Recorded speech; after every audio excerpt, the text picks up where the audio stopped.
안녕하세요. 김일영 교수입니다. 네. 아리. 네.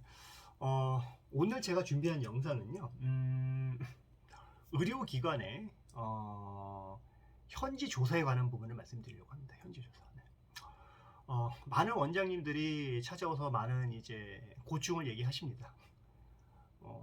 다양한 이제 뭐 정형외과 원장님, 뭐 치과, 동네에 조그만 이제 치과 원장님, 여러 가지 분들이 오셔서 갑자기 심평원 직원들이 이제 들이닥쳐서 대처할 새도 없이 몰아치는 바람에 제대로 알지 못하는 상태에서 확인서를 작성을 하고, 직원들한테도 제대로 교육이 안 된 상태에서 직원들도 사무적으로 얘기하는 바람에 직원들이 작성된 여러 가지 확인서가 결국에는 그만큼 이제 불리한 아클레이크건이 돼서 이제 행정 심판을 하든 행정 소송을 할 때 어려운 경우가 굉장히 많이 있었습니다. 그래서 그 현지 조사를 조금 이제 현명하게 대처할 수 있는 방법을 미리미리 원장님도 숙지를 하시고, 또 직원들한테 교육을 해서 이 심평원 직원들이라든가 이제 국민건강보험공단 나온 이제 직원들이 함부로 하지 못하도록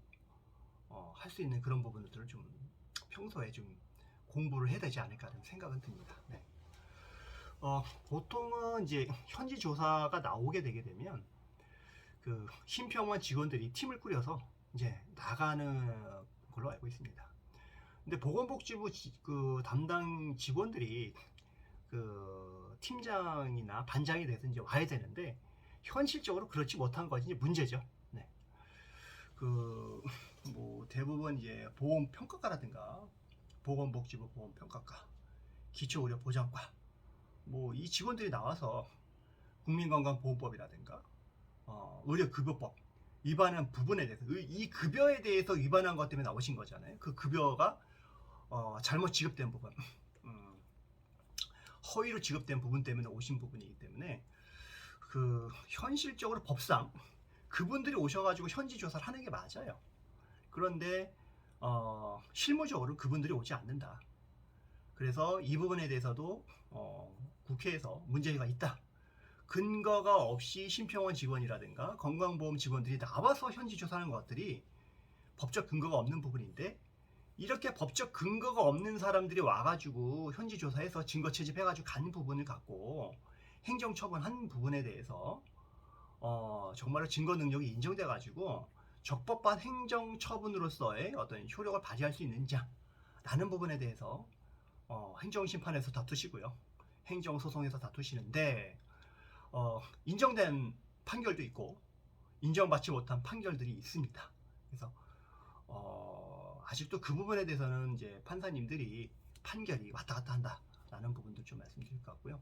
행정심판에서도 이제 그런 부분이 있기 때문에 만약에 이런 부분이 있으시면 아무래도 시간적으로 싸워야 되는 부분들이 있거든요. 그래서 무조건 제가 보기에는 소송부터 하시는 것보다는 행정심판을 통해서 일단은 시간을 벌면서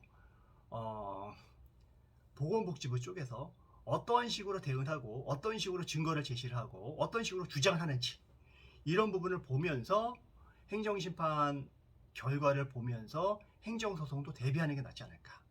행정심판을 통해서 향후에 행정소송을 했을 때 얘네들이 제시할 수 있는 각종 증거, 주장이 뭔지를 행정심판을 통해서 속담을 한 번씩 털어내는 거죠.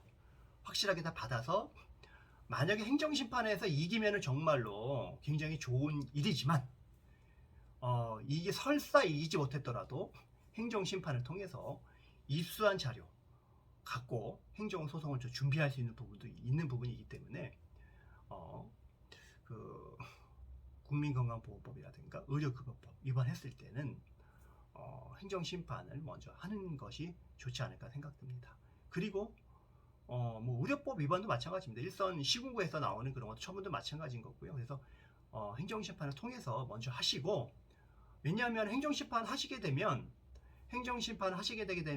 우리가 만약에 이겼다라고 하게 되게 되면 행정기관에서 불복할 수 없는 부분이 있습니다. 근데 소송 같은 경우 항소권이라는 게 있잖아요. 그래서 항소를 해서 불복을 하게 되게 되면 2심으로 갈 수 있는 부분이 있는데, 행정심판 같은 경우에는 민원인이 이기게 되면 행정기관에서 불복을 할 수 없는 불복을 할 수가 없죠.